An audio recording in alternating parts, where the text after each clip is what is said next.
Gustafson. Here. McNally. Here. Rogers. Reese. Here. Jones. Wilkin. Here. King. Espinoza. Number two, item two, for the minutes, is there a motion and a second to approve the Someone. lady,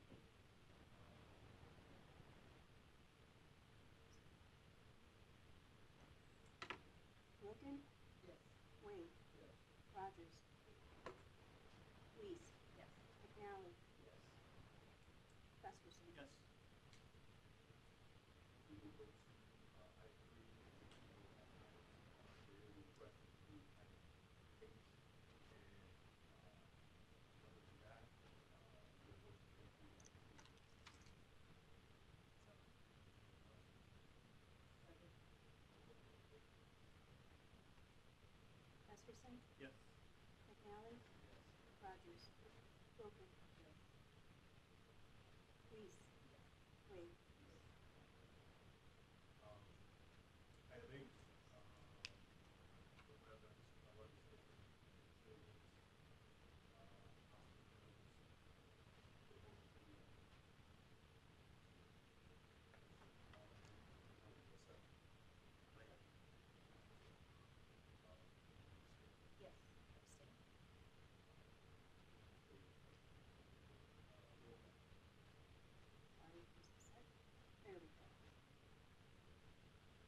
Festerson, Yes. Jones, oops, sorry, McNally, Rogers, Yes. Wade, Yes. Wilkin. Item 4 is presentation. Item A is review of updated. So now you might want to make sure you talk.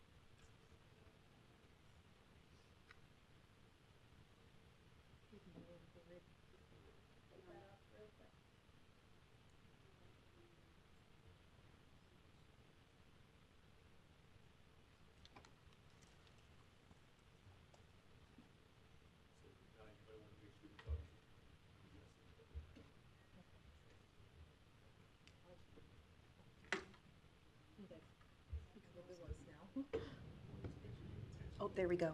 Okay, we're good. Okay. Let me turn this off over here.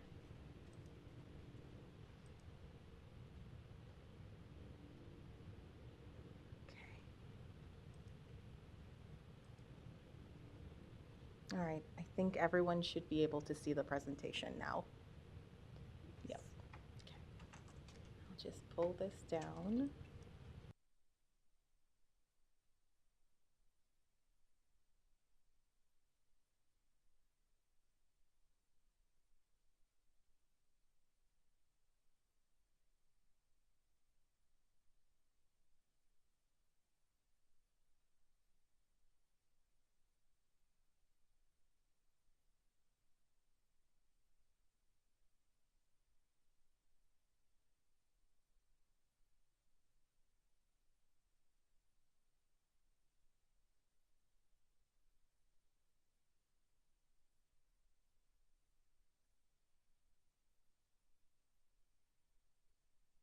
Globally as well as nationally and then locally. So globally, 1/3 of children suffer from the effects of lead poisoning, and according to the NIH, as many as 500,000 U.S. children, which is about 2.5%, under 6 years of age, have blood lead levels that are at or above 5 micrograms per deciliter, which was the blood action level that was set by the CDC in 2012. That was later changed in 2021 to 3.5 micrograms per deciliter. Here in Douglas County, we see, last year we saw 1.78% of children that were screened having a confirmed blood lead level at or above that action level of 3.5 micrograms per deciliter.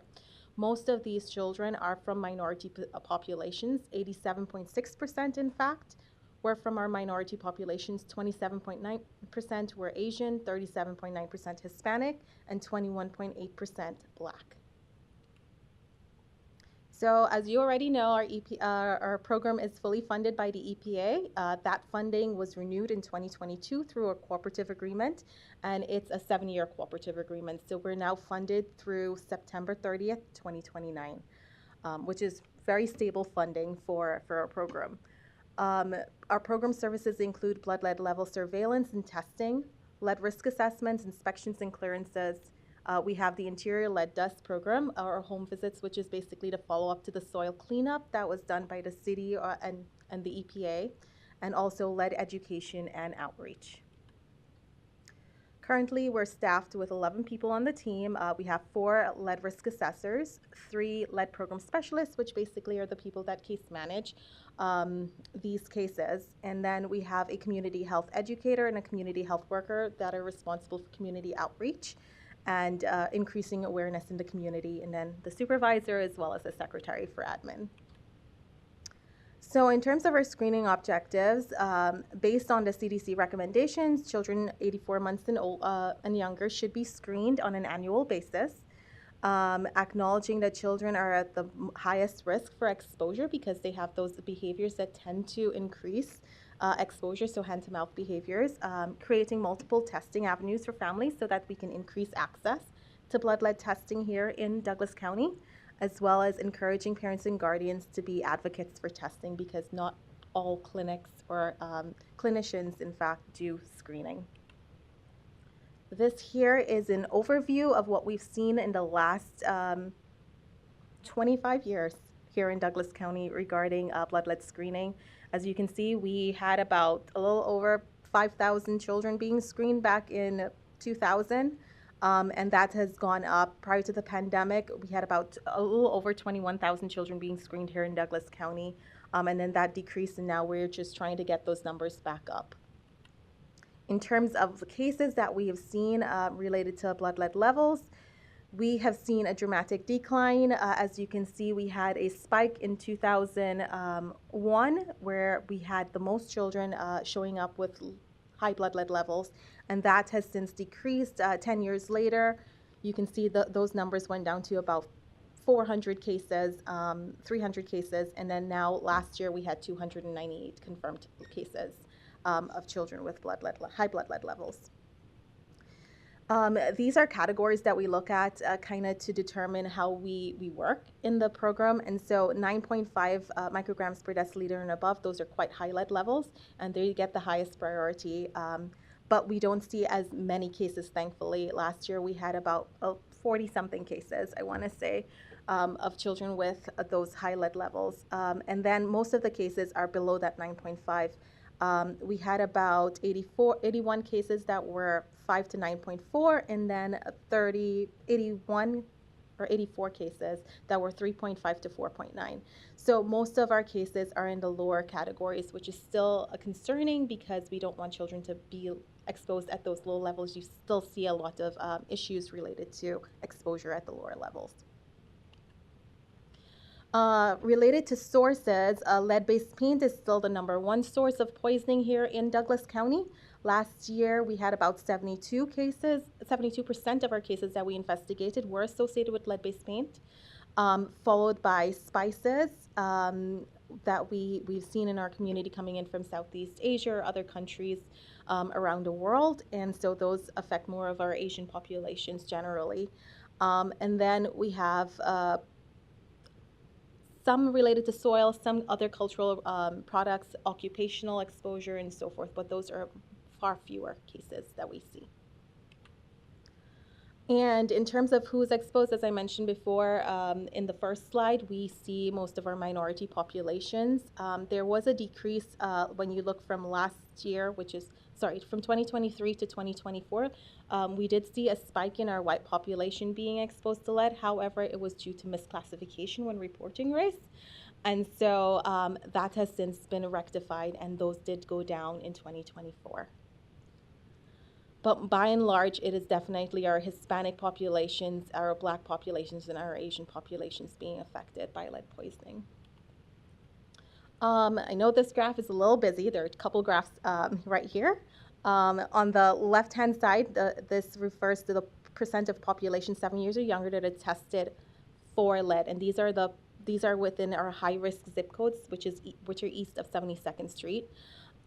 So in 6A105 and 6A107, you'll see over 100% of children being tested, and that's just because not every child is counted in the census due to some issues we do have with reporting in those populations. And so screening does appear to be quite high within those populations. They're more of our South Omaha populations. In North Omaha in 68111, where we see most of our cases of lead poisoning, we had about 68% of the children living within that zip code that are currently being tested. And we do have quite a few zip codes currently that fall short of screening, blood lead screening for children. As you can see, 68102, 68112, 68131, 68132, 68110. I would really like to see over 50% in those populations. That would be a great thing to see, and we are working really diligently to get those numbers to increase within those populations.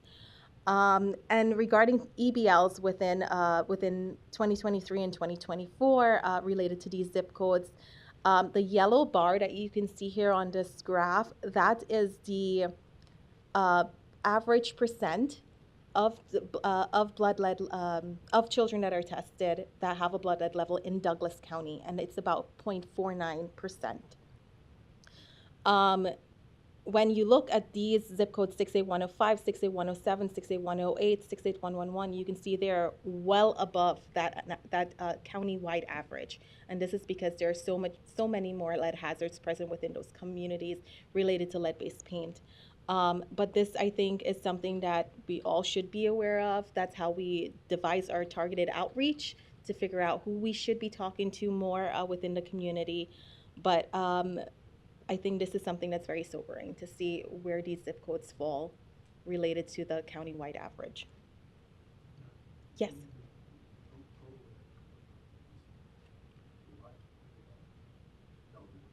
Oh, this one? Yes.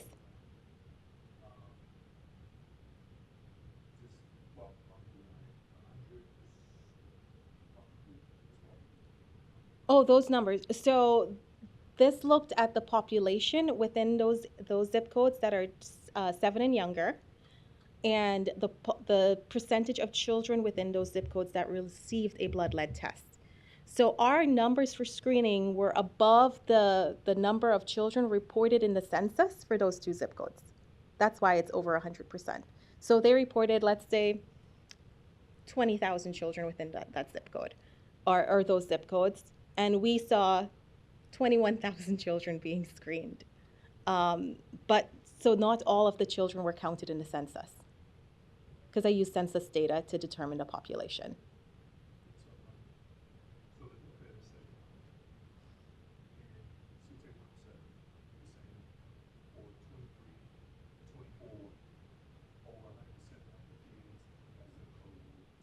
Were tested for lead.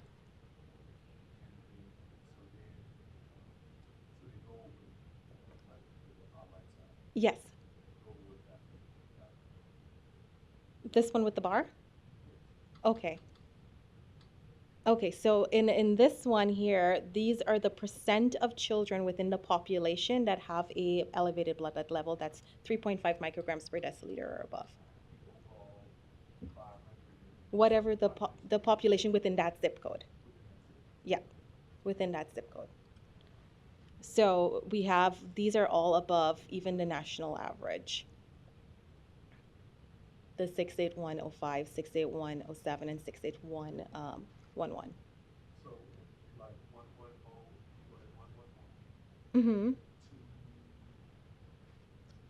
to 43% of the kids are Correct. Yep. Yep. No problem. Oh.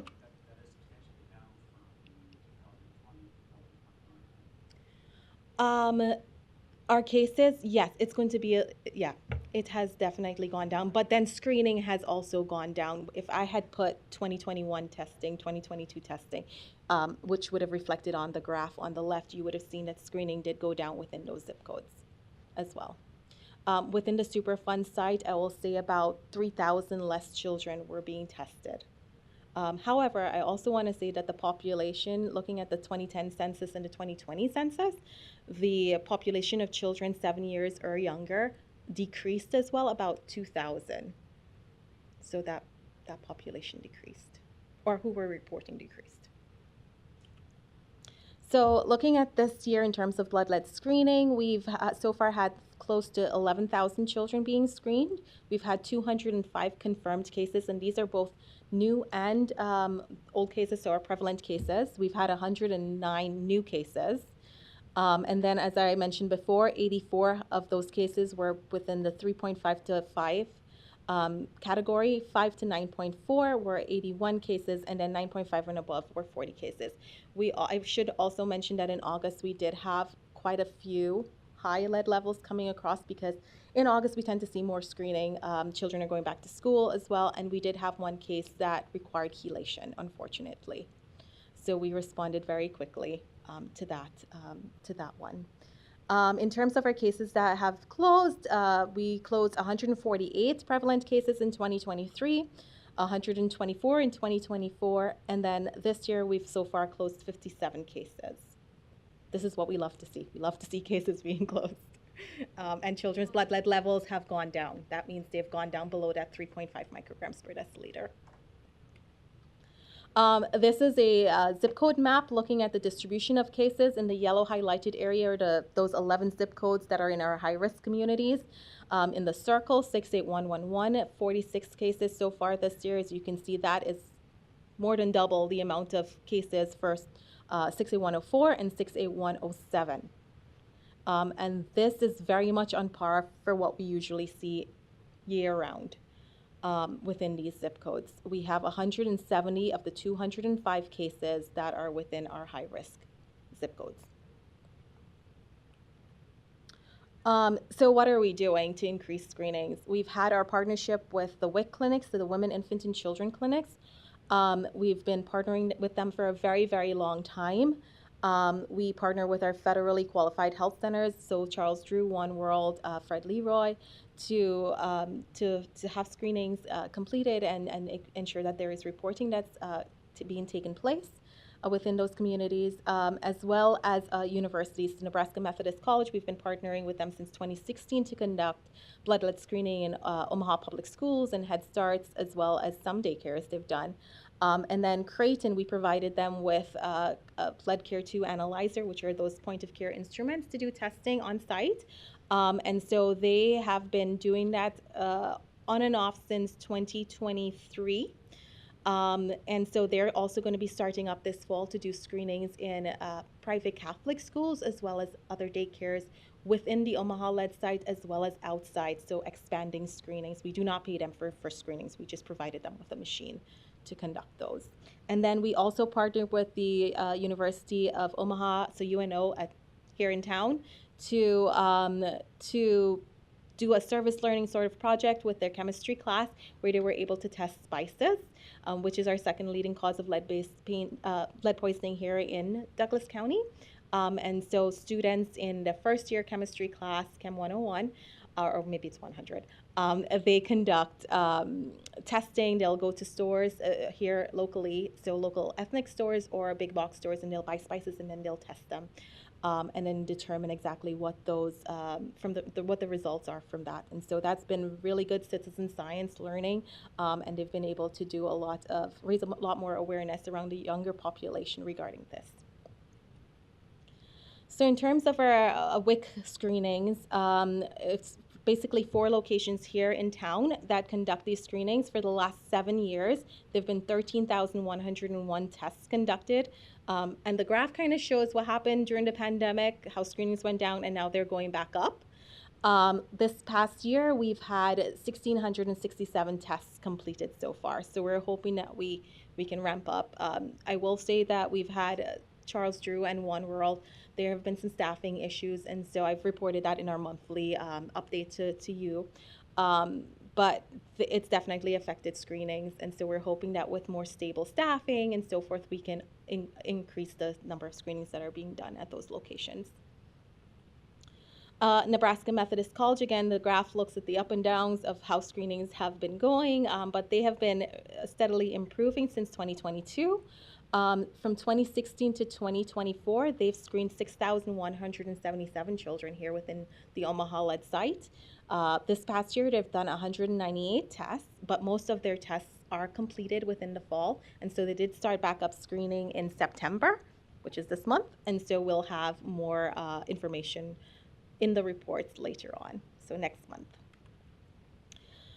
In terms of screening in action, you can see where most of the screenings are taking place or who are doing them. So the WIC screenings are quite high. Nebraska Methodist College second, and then Douglas County. We do blood lead screenings in our clinics on Tuesdays. We also do in-home blood lead screenings as well as at outreach events. And so we're trying to increase those numbers. These screenings that we initiate basically through our partnerships are responsible for about 21% of the total screenings conducted in a year. So a fifth of blood lead screenings that are conducted here in Omaha are done by the county initiatives. As I mentioned earlier, the Lead Care 2 analyzers, we are funded to provide these. We have 14 of these that we can provide in a year through our funding. Between 2022 and this year, we have provided 15 analyzers to different locations in our community to increase blood lead screening, but also follow-up, because a lot of times people are waiting for those tests to come back, and it is a barrier. They might not be able to take off work to take their kids back to the doctor, and so with these, you get a result within 3 minutes, and then you can do any follow-up testing as needed after that. So recently we did purchase another 14 analyzers, so we have 13 currently in stock, and we're hoping that we can get those out again. We have we do have a UNMC MPH Apex student right now, and we're working to get these analyzers and get the word out in the community. She is a pediatrician, so her insight is really, really great for our program as well. So we're going to utilize the resources that we do have to improve this and get these out. In terms of screening of pregnant people, we do recommend that anyone that has had exposure in childhood that is now pregnant, that they get screened, because the lead that's stored in the bones can be released during pregnancy and then to that fetus. And so we're working to improve awareness with our OBGYNs here in Omaha. We have provided information, and we're trying to get people on board to do screenings and provide those analyzers. We've provided information to the Olson Center here at Nebraska Medicine for them to put our flyers in their little packets that they give out, in those folders that they give out to expecting moms. And so we are hoping that that will help to increase awareness, but we also are doing cold visits to clinics and hounding them, and hoping that we could do some more lunch and learns with them where we can engage and see exactly what those barriers are, because a lot of times it's resistance to changing what they're currently doing. They don't want to do an additional step, and so we're just trying to raise the awareness of the importance of actually doing this, because it does affect that baby that will be born, later on. And we've partnered with Essential Pregnancy Services. We did screen about 40 women this past year. So that's been a big win for us. And so we're hoping to continue that partnership and screen more people that do go to that center. In terms of lead-based paint in housing, as you know, about 96% of 96% of housing east of 72nd Street was built before 1978. We do provide free Swiffer wet jets to homes where children have a high blood lead level. And so last year we provided 152 to homes that were built before 1978 with those children. All of the homes that we find that have lead hazards during our inspections are referred to the City of Omaha's Lead Hazard Reduction program. So that's the program that's funded through HUD. And so we just refer everyone, see if they qualify, and if they don't qualify, then we try to figure out exactly how they can address those issues within the home, because it can be quite expensive. In terms of our lead risk assessments, inspections, and clearances, we completed 286 inspections last year. Of those, 72% had lead hazards present within those homes, so that was about 206 homes. This year, we've so far completed 216 inspections through August, and 63% of those had lead hazards present within the home. In terms of properties that have been cleared, last year we had 39 that were cleared, so you can see they're not quite where we wish them to be. But through the City of Omaha, we had 7 that were cleared through third-party clearances, so our rental properties and so forth, 17, and then we cleared 15 properties. So we've really been busy, as you can see, with the categories of inspections here, with our pre-1978 inspections, where a child doesn't have to have a high lead level for us to go into the home to do a visit.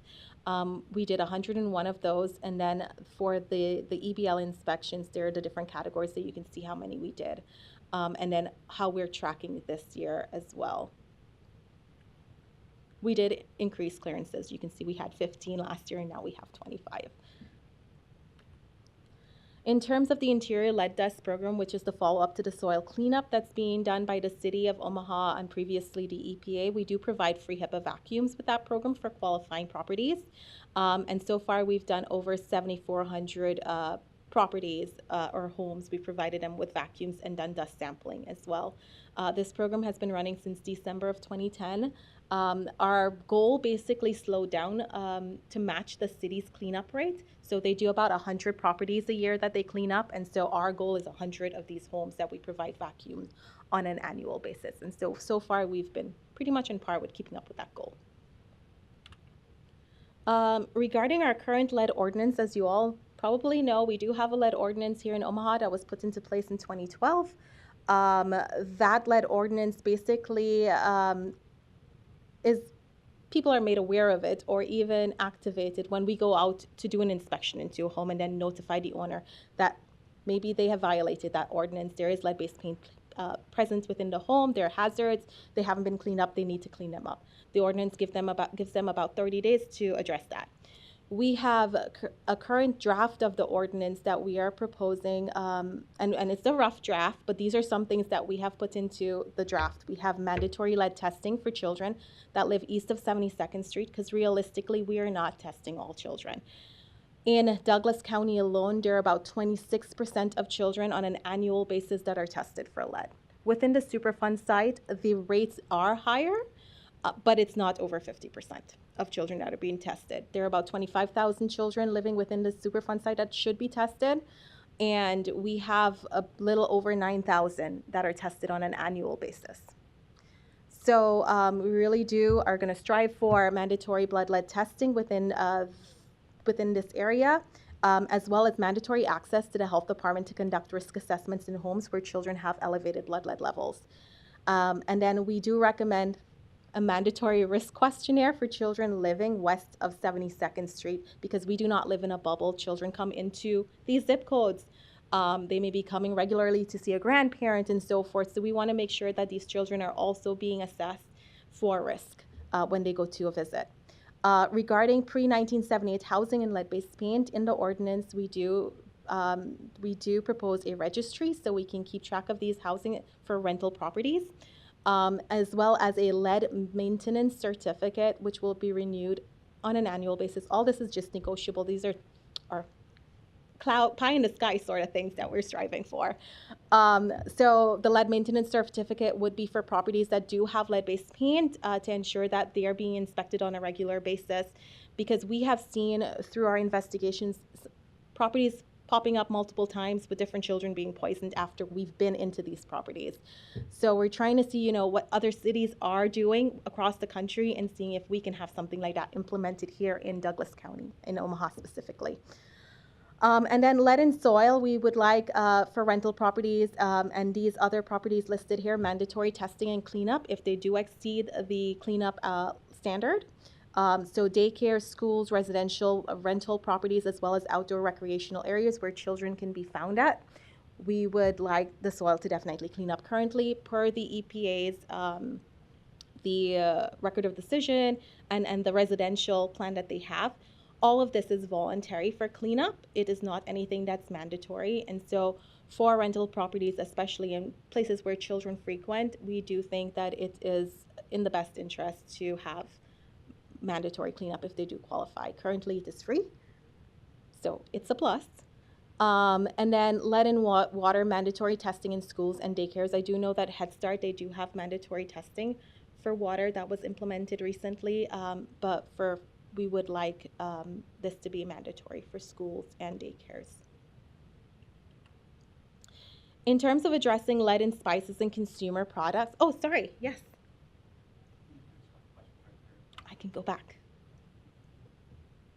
So you mentioned the mandatory testing is done at a daycare or school residential property. That the remediation is free because that is still paid for the cooperative agreement, yeah, with the EPA. Mm-hmm. Correct. And then do you have any interaction with the communities given the major effort underway to replace lead service lines to 16,000 homes? Yes, we do. We refer, so when we go to properties, we do look on the map that MUD has made public to see if that property has a leaded service line or not. We then will make the owner aware when we go out to say, hey, we don't know if your water has been tested.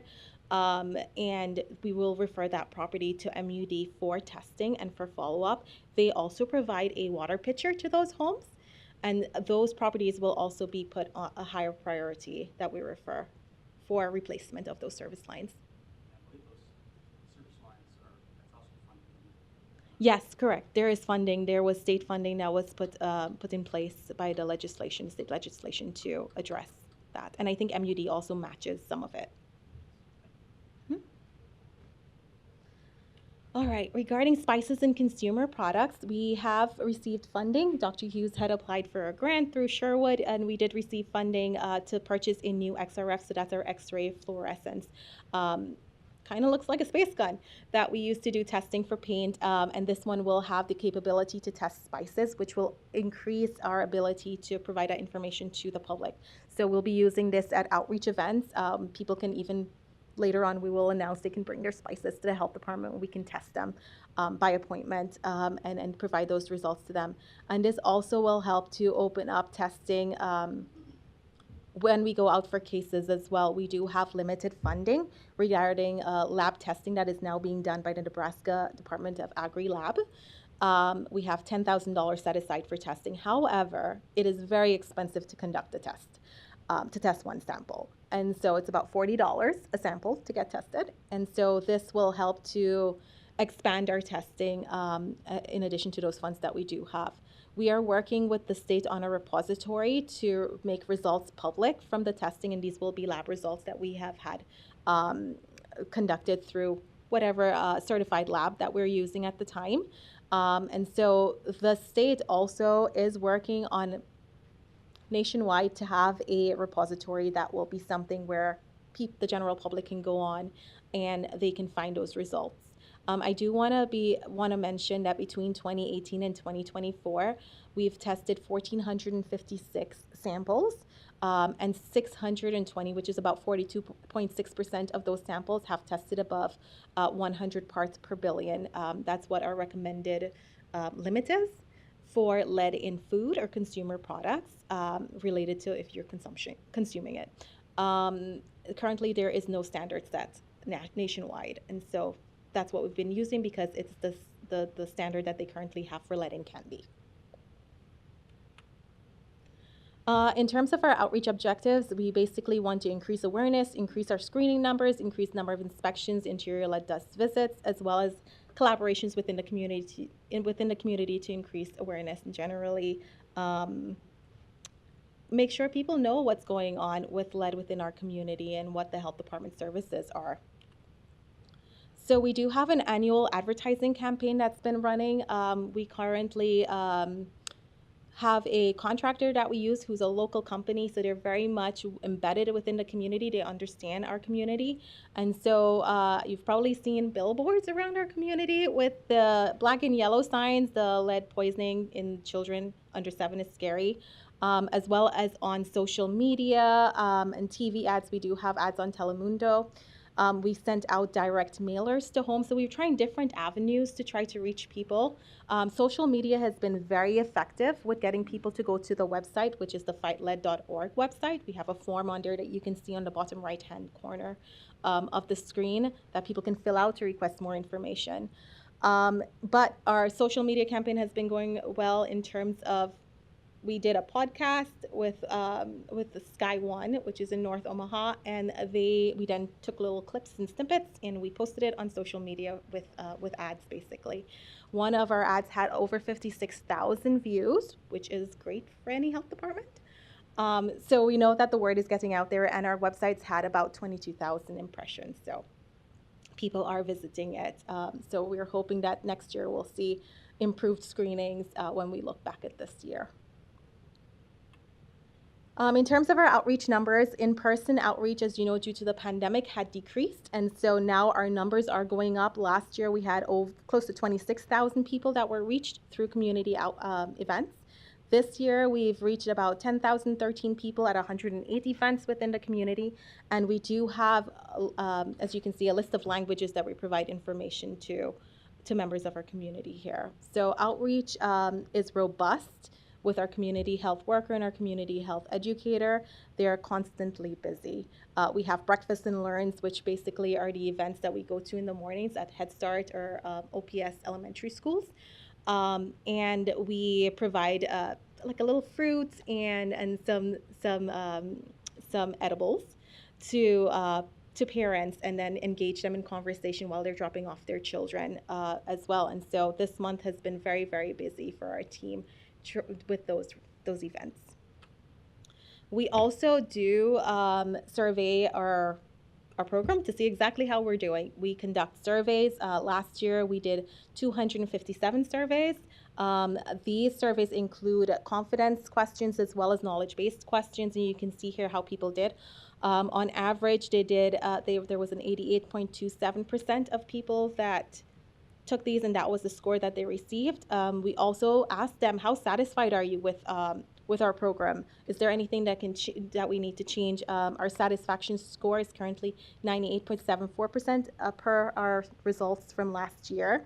That has definitely improved. We implemented this survey back in 2018, and our satisfaction scores have gone up 3%, which is a good sign. But we do change our questions in that survey and adjust them based on the feedback that we get from those surveys that we conduct. And that's it. I did also want to mention something that I did forget regarding the ordinance. We are going to be working on a survey to determine exactly community awareness about lead poisoning, as well as the buy-in for changing this ordinance and then making strategic changes to the draft that we have based on those results. So we're hoping we have something by December that we can roll out and see exactly what the community engagement is, what the politics looks like, and so forth for getting something like this passed.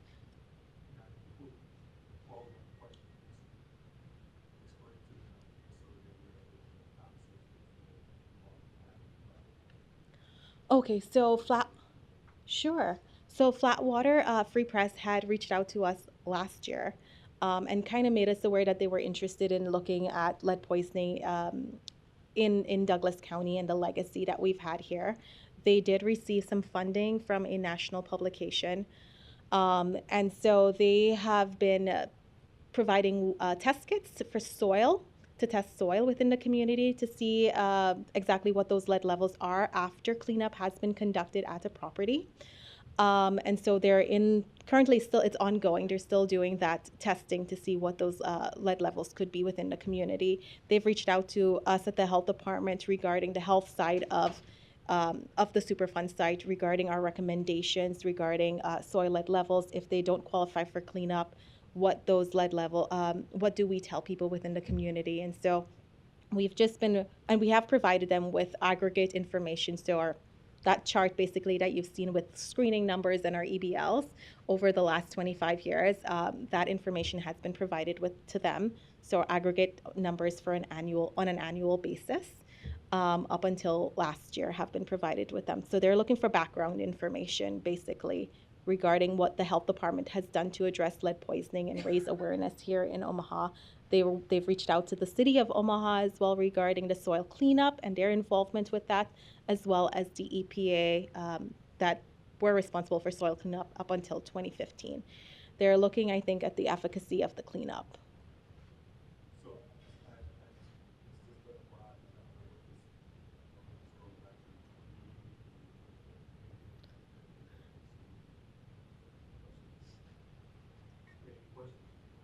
Yes.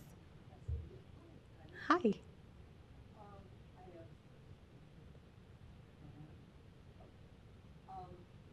things. Number one, I'm curious, correct me, but mandatory testing is required by healthcare professionals for children on Medicaid at age 12 and 24 months, and then again between the ages 2 and 7. Correct, yes. So required. Yes. So, what is the mechanism for looking at accountability by healthcare professionals to do the blood level screening when these children come in for routine immunizations? How does the public know the accountability in terms of healthcare professionals following up with doing that required screening? I think that's a little bit of a gray area, and I know that we've broached this with the state, and they are currently working with Medicaid to figure out exactly what the follow through is by providers. However, I'm not sure what those repercussions are if they do not do it, the test. So then, following up on that, in the report it indicated no staff at Charles Street and Memorial doing test transmitting into lead screening. Correct. So could one safely assume that if a child comes into, for instance, Charles Street for a 12-month immunization, because they are low staff, they might not be covered Yes, and what I'm referring to with this data for Charles Drew, it's their WIC clinics that we coordinate with to do the screening. So they've been short staffed in the WIC clinic. Mm. So,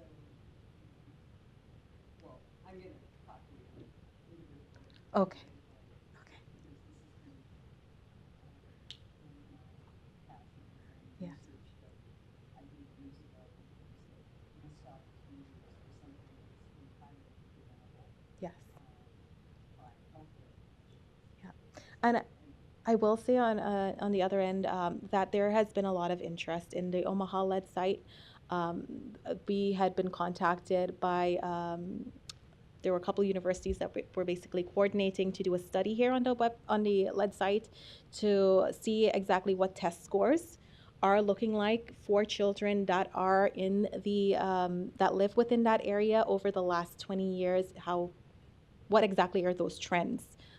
If they've improved over time, because with lead poisoning, when you implement a change, you don't see the effect until 20 years down the road when that child's grown up, and how well they do in school and so forth, and how their life turns out. But there has been interest in doing that, and so we did refer the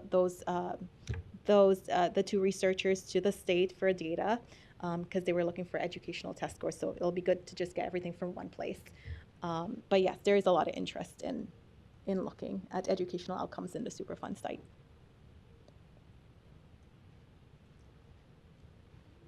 Mhm. I guess to follow up on your last point, do you consider maybe with the lead ordinance, So, to, I don't know if the mic's hot. Usually can you look talk at through please? Mind saying something about. I'm basically transferring him into the chat. Okay. So Oh, yeah, usually when you talk, things may sound different, but I see when you're talking. So you it's. might want to talk up. Okay. So yeah, something to consider, I'm gonna stop sharing. with the lead ordinance would be like any student on the IEP to mandate that they have a lead level in the last year of their U7, something to consider there. That would be, yes, that would be And, definitely good. definitely as far as the healthcare professionals, it is an ongoing issue. And so particularly in these high-risk zones, I'm thinking like a 6 to 10-1 with a high attainment rate in the area. Like just to do some outreach when it's in those areas in particular. And we do that. So with our program, we do have targeted outreach. We are out in the communities. We are canvassing those clinics. We're trying to get those machines out so that if you have a barrier to testing, you don't have the lab capability to, send a sample to get tested, that these machines are available. And so we have been actively reaching out to those clinics, conducting those cold visits to see exactly if we can get in there and have them conduct these screenings that are very much needed within those communities. And then, yeah, any outreach, I guess, like Walmart or the grocery store, Yes. give them a more like to set up shop there on Saturdays and I don't know, some kind of thing. Yeah, if you have more ideas, you send them our way. We try to brainstorm them, come up with new and creative ways, things that maybe we haven't done in the past that we can get to people because our population for parents are changing. They're younger parents.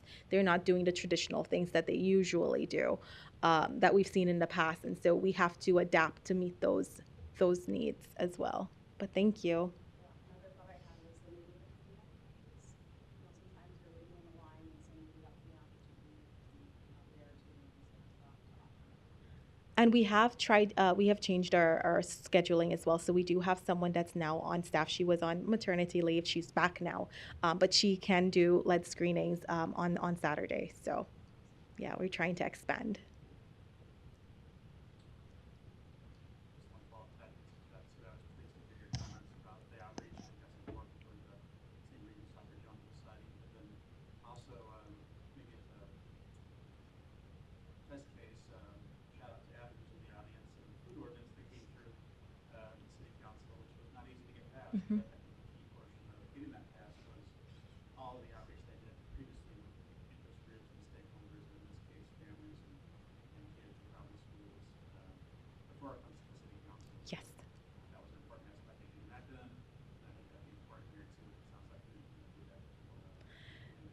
Yes, I think there'll definitely be some hurdles that we'll need to get over, especially addressing lead hazards is very expensive. Other cities have come up with foundations that they have like a lead foundation where philanthropic donations have been made, and I think Cleveland had over $100 million in theirs. And so, if we can have something like that here in Omaha, that we can be able to provide no interest loans or some sort of subsidy to owners to get hazards remediated in the home, I think that will definitely help with getting something like this passed. We're coming up with these strict, stronger things, ordinances, but how are we really realistically going to have them addressed? But a foundation, I think, would be something that is really good to explore as well. Yes.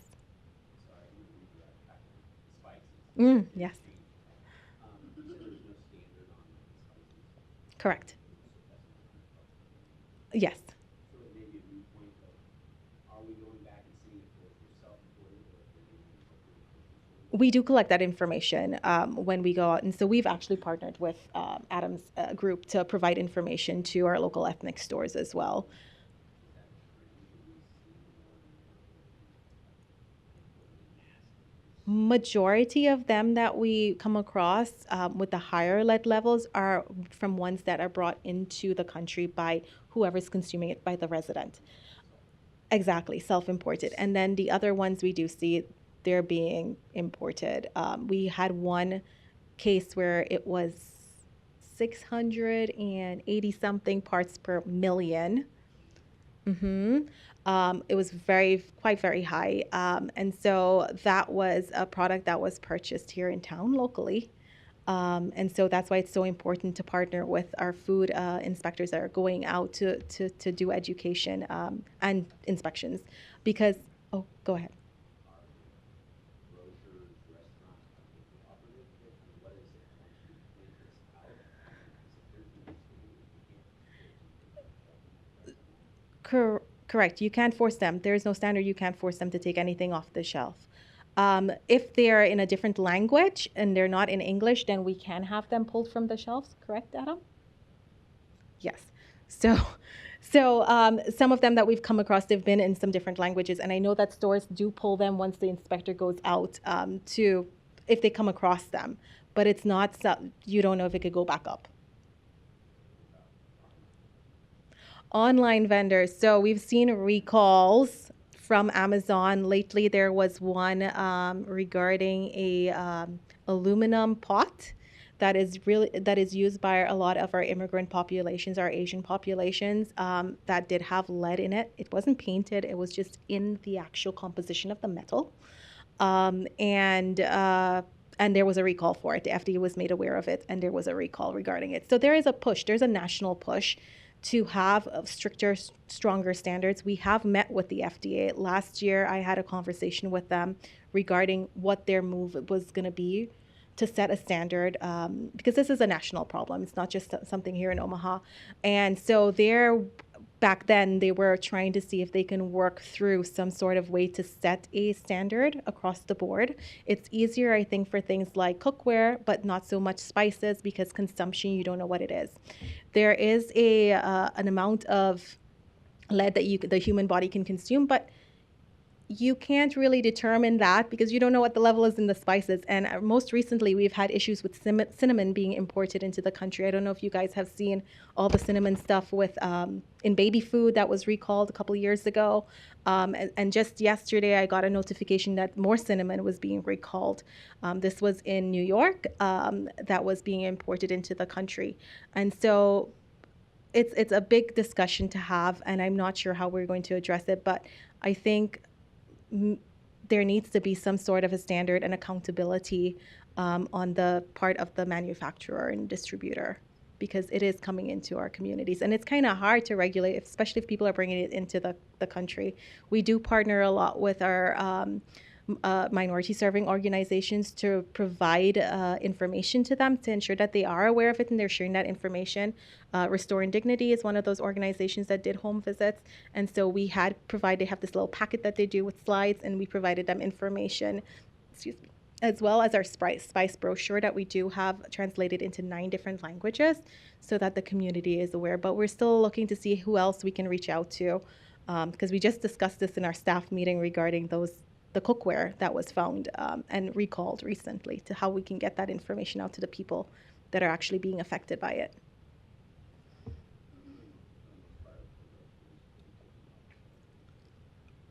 Yes, I think once they go out and they come across anything that is like that, yes.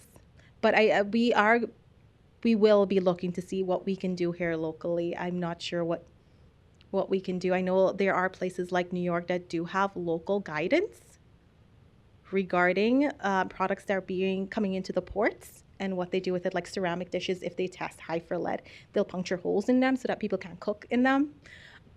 So there are things that are being done in other states. Yeah. Yes. How, I mean, you know, like, how quickly, so some of the things that are like, how quickly did that start showing up at high level?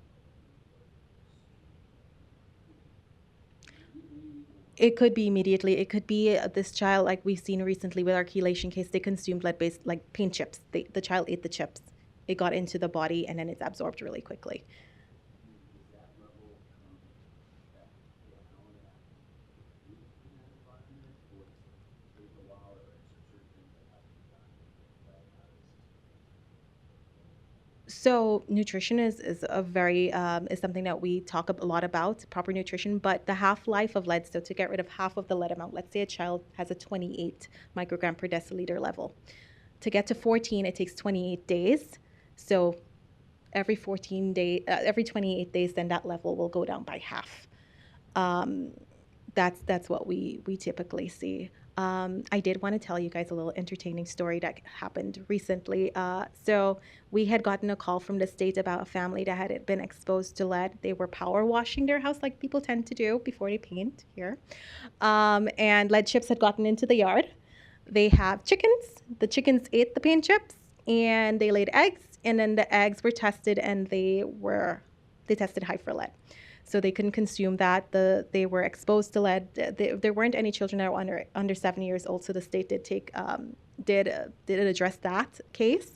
But I thought it was very interesting and a cautionary tale for us here in Omaha that, power washing, getting that paint out into the soil, not cleaning it up, and then if you have animals, they can ingest it. And if you consume those products, like the chicken eggs, exposure does occur as well. Nadia, I'm just gonna think back way back. So 20 years ago, when you came to the they committed to the yard remediation and things like that. Now that position solved the problem. So it's They do repaint houses. On the exterior of the house, they will repaint it. So if the yard qualifies and they test the outside, they will repaint the outside. so with this issue here, the example that you just gave, was one in this house probably didn't show up on the radar because they didn't have kids in the house. I'm not sure why it didn't show up. It didn't seem like it was an issue related to where the soil had tested high previously. It was more it was just an older house that was on a property. And they were looking to repaint it, so they power washed it. But during the summer months, we do have a lot of complaints regarding this, and we do go out to address them and address cleanup because, I mean, exposure is just one little chip that a child gets in their mouth, and then they become exposed that way. So you can have an acute exposure. But most of our cases that we do see are chronic exposure, children living within these homes.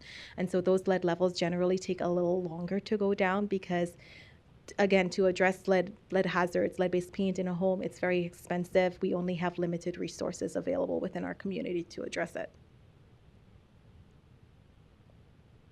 You know how long ago was the ordinance redone that you're doing? Was it redone back in 01 and 02, or did you even know that might be a bill that played it like this is the first time it's I know it was passed in 2012. Okay. So this is 10 years. Yeah, 15-ish, yeah. 13 years, yeah. Do you don't feel any threat on everything that's been going on in the environment with the No, I don't think so. They did review it initially when the administration changed, but we didn't have anything that really did change. Recently, we'd asked if we could purchase our XRFs that we use to test the paint in the homes because generally had rented those for a long time. They have approved that we can purchase 2 of those, and so in addition with the one that we were able to get with the Sherwood Foundation, it definitely has helped with that. So, yeah, but we haven't had any issues regarding funding or changes. One last Yes. thought. Given the potential impending change in this country regarding immunizations for everybody, including children, unfortunately, Americans not getting their children immunized. We need to keep this in mind to make this level of public testing even more important. It's possible there'll be fewer children coming in for what used to be required immunizations, and so once again, that opportunity will be missed for something else. That's a very valid point. And I mean, you can see after the pandemic what happened with screenings. People weren't going back to the doctor as they were prior to the pandemic.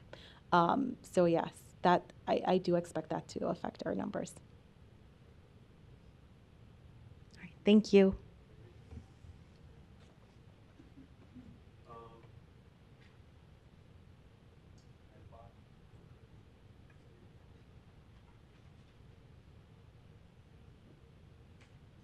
So I think Dr. Lee, that might maybe you. So I will repeat your questions when you bring them to me. I just didn't want to no, good, that's what I'm saying. make Nadia do that mid-presentation. No, you're good.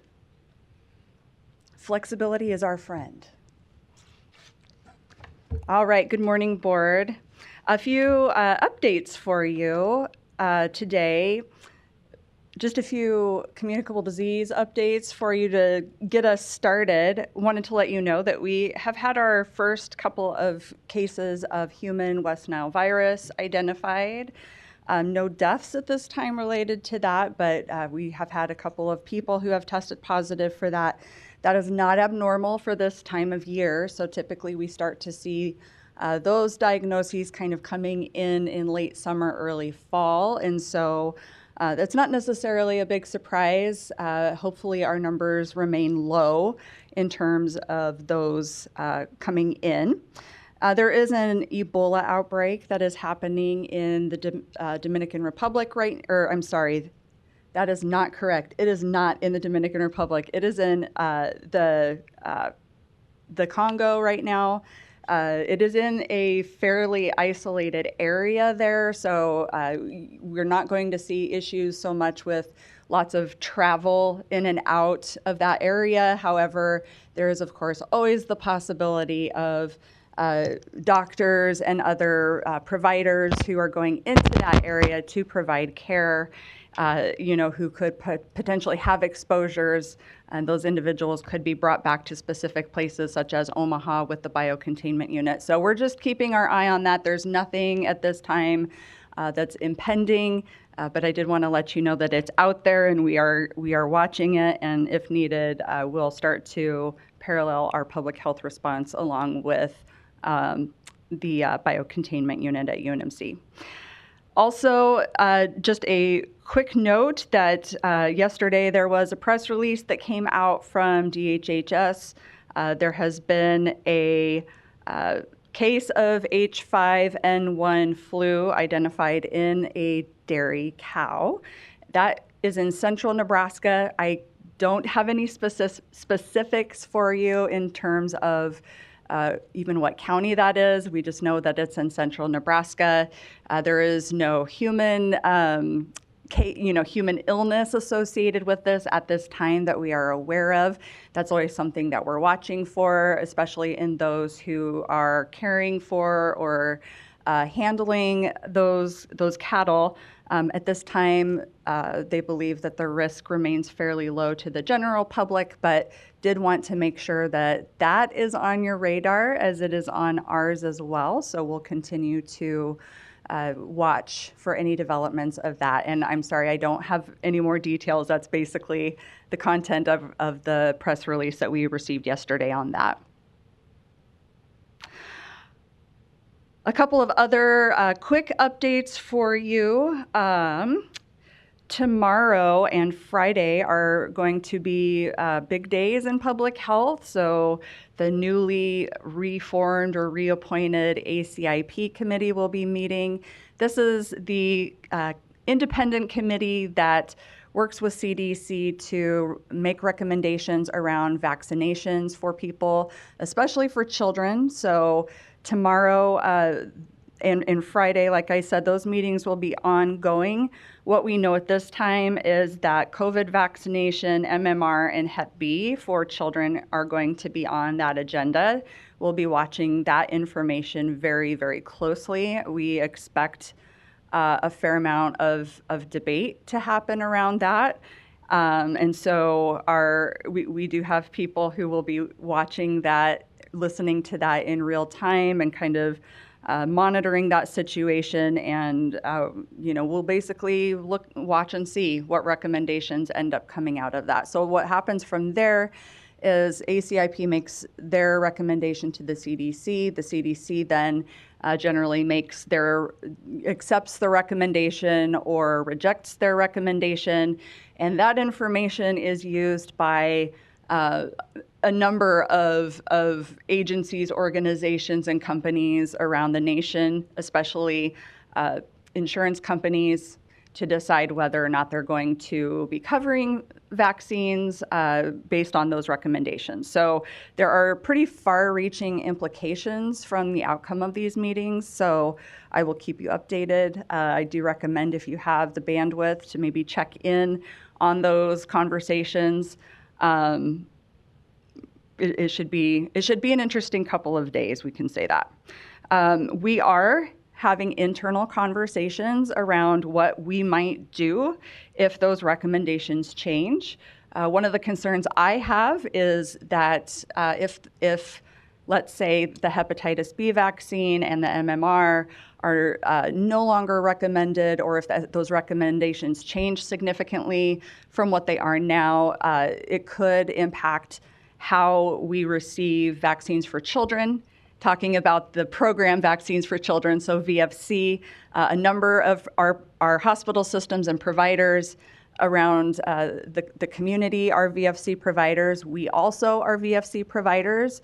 And so we are having some internal conversations about how we might handle those changes in recommendations, and perhaps a different coverage or different availability from those federal programs, and how we can assure that especially those who are at highest risk and have the least ability to seek out vaccines can still get those for their kiddos. So there's still a lot to come. There's a lot that we don't know yet, but we are having those conversations ahead of time so that we can hopefully plan for how we can best care for the public with that.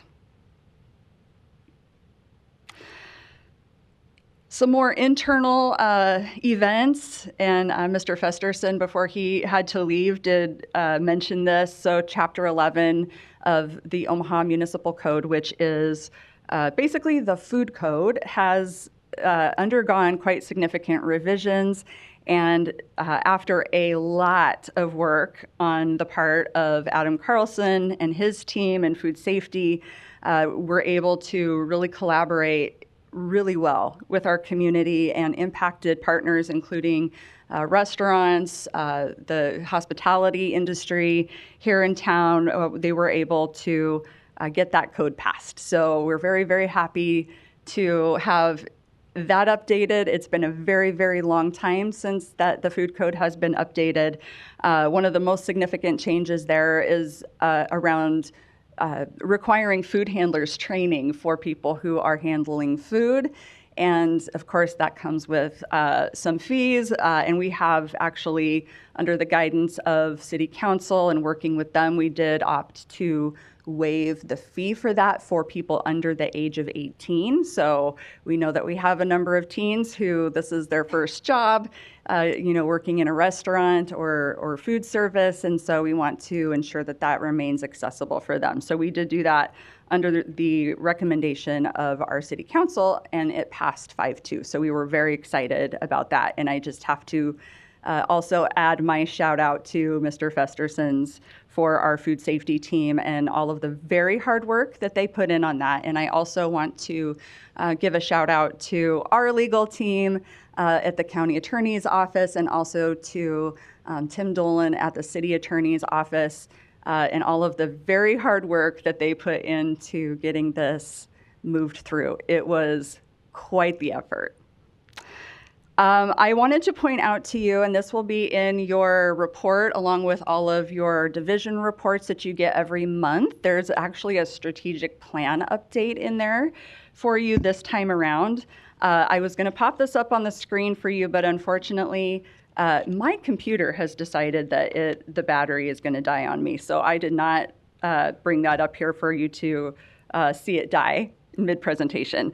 But there is, along with all of your reports, you're going to see strategic priorities and projects update for September 2025. You're going to see a whole bunch of pie charts. And this is actually a report that's coming directly out of our new system for performance management that we've stood up called Achieve It. And we're really excited about that system because it's going to make it much, much more feasible for us to not only track our performance management objectives and goals and things like that across all of our programs. It's going to make it much easier for me to report our standing and how we're doing on things to you, especially around our strategic plan. So you'll see in there that we've completed 3 of our strategic projects already, which is wonderful. We have 10 of them that are progressing pretty well. We've got, again, those 3 that are completed. We have a couple on hold pending some other things that need to happen before we can move forward on those. And we have a few that are not started. And I wanted to just address that with you really quickly. That doesn't mean that they're not on our radar. We're looking at a 3-year strategic plan. So you're looking, when it says not started, those are just items that are planned but haven't actually started yet. So you'll get more information on those when we get to the time to work on those particular those particular priorities. So I just wanted to point that out to you. It's going to line out for you basically project status by those 6 priorities that we have around data solutions, having data-driven solutions, community engagement, making sure that we're developing a healthy and vibrant culture, that we're seeking out innovative ways to keep ourselves funded, that we are improving workspaces, and then policy improvement. And so you'll also see when you do go to those, there's actually a list of the active projects. So if you have questions about the pie charts and what that means, you just got to keep looking down. And you'll see a list of all of those projects and the status and who they're assigned to and all of those things. And always happy to answer any questions that you have about that, but wanted to make sure that you noted that that was attached to your reports this month, and give you some time, just a little bit of context around them, and then give you some time to look through those. And again, happy to answer anything you have. We also, next month, will be starting some community health improvement plan listening sessions. So we have chosen some priorities based on a number of different data points. The priorities that we have chosen around that haven't been released as, from the Regional Health Council yet, but I can tell you it's going to look probably fairly similar to what you've seen in the past. However, we expanded. So the last couple of community health assessments and improvement plans, we've had one overarching priority. We actually have decided this time around to break that down into 3 different areas. So you're still going to see mental health as a major primary priority for our regional health council and for our community to work toward.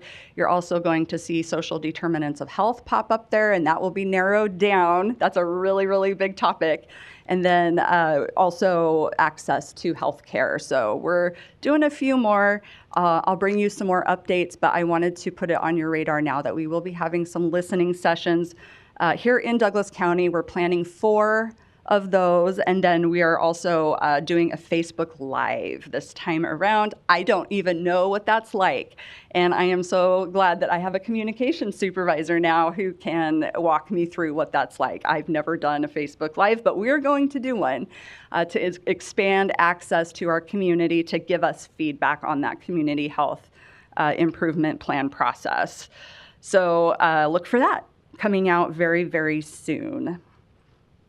Let's see what I haven't hit yet. Oh, annual report. So we have gone a number of years without publishing an annual report, surprisingly, and I'm about a week out from having that complete, having a draft complete. I would then like to email it to you for your feedback, if that's okay with you, and then to bring it to you in October for approval for us to go ahead and publish that.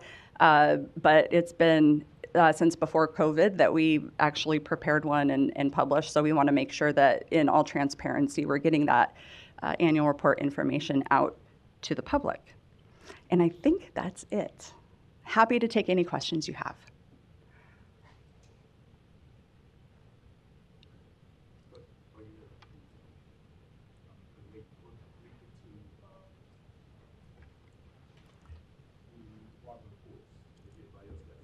Mm-hmm.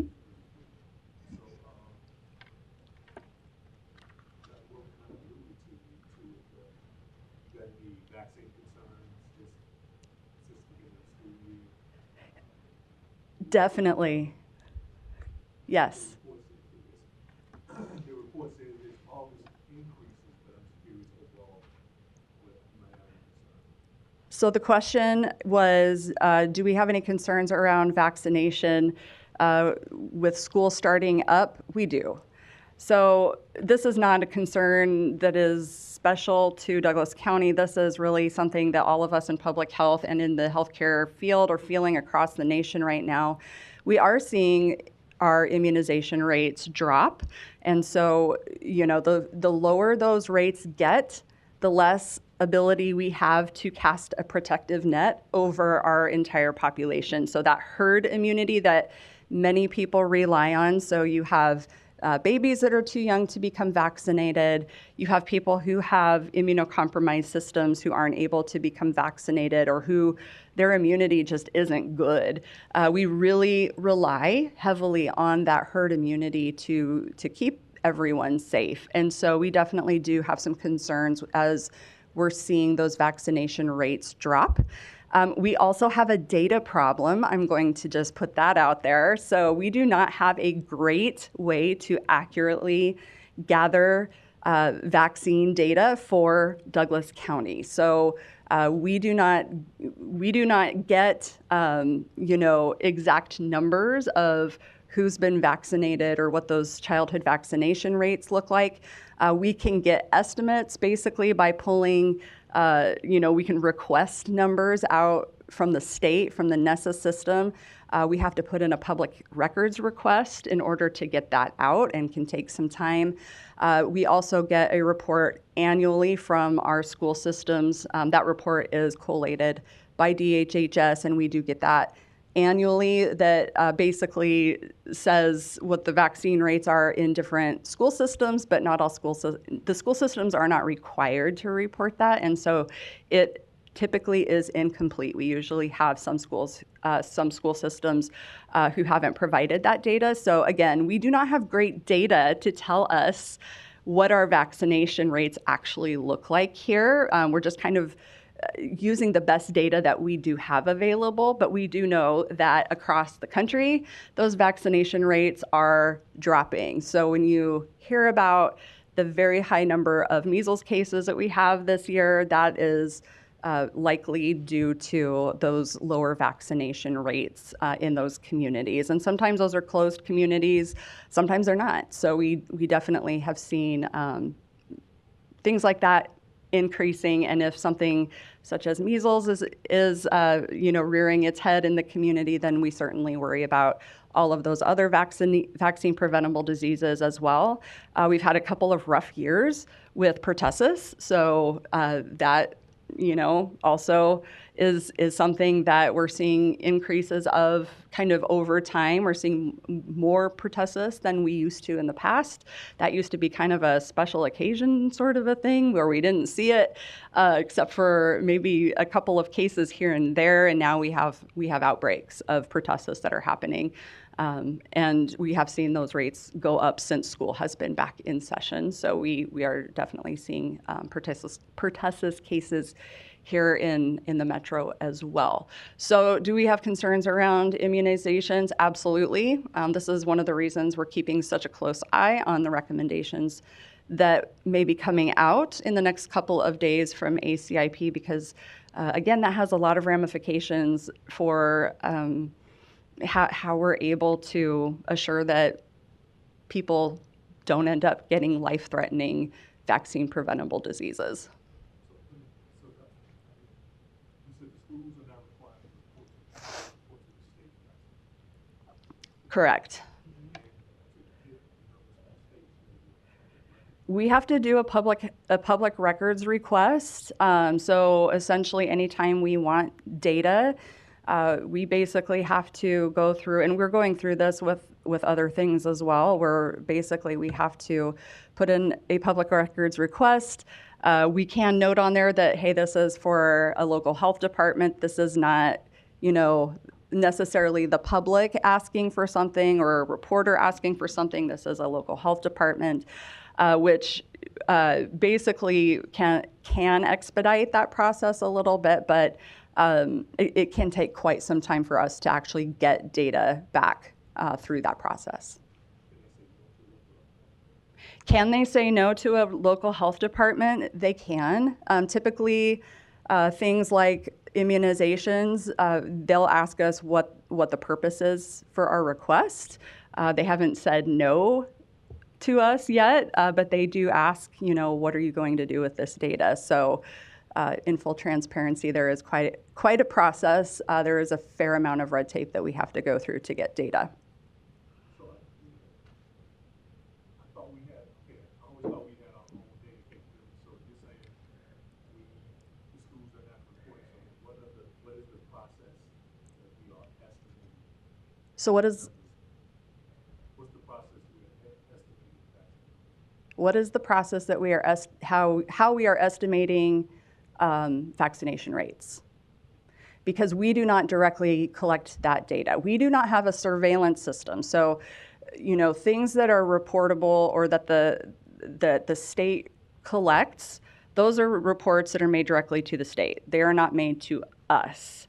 And so that is why we have to request it. But typically what we do is we request that data, and we go through that process and it's an email. It's not usually, in terms of paperwork, there's not a ton of paperwork, but we do typically send an email to them and say, hey, we need this data.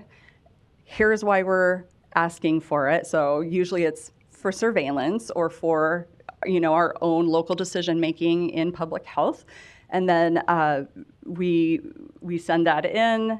We note that, hey, this is a health department making the request, and then we wait until that data is returned to us or sent to us. I shouldn't say returned since it's not ours, but it's sent to us, and then we are able to basically look at that data to see where we're sitting. So our immunization team and Leah Casanave is the chief of the section of the division that's over our immunization program, and she does have an epidemiology background. So we'll sit down and we'll look at that and say, okay, is there somewhere that we need to do improved outreach? Is there, a population that we're more worried about? So typically those are the kinds of things that we're doing with that immunization data. But because it isn't perfect data, unfortunately, we can't always make the most expedient decisions with it, if we're only getting it once a year.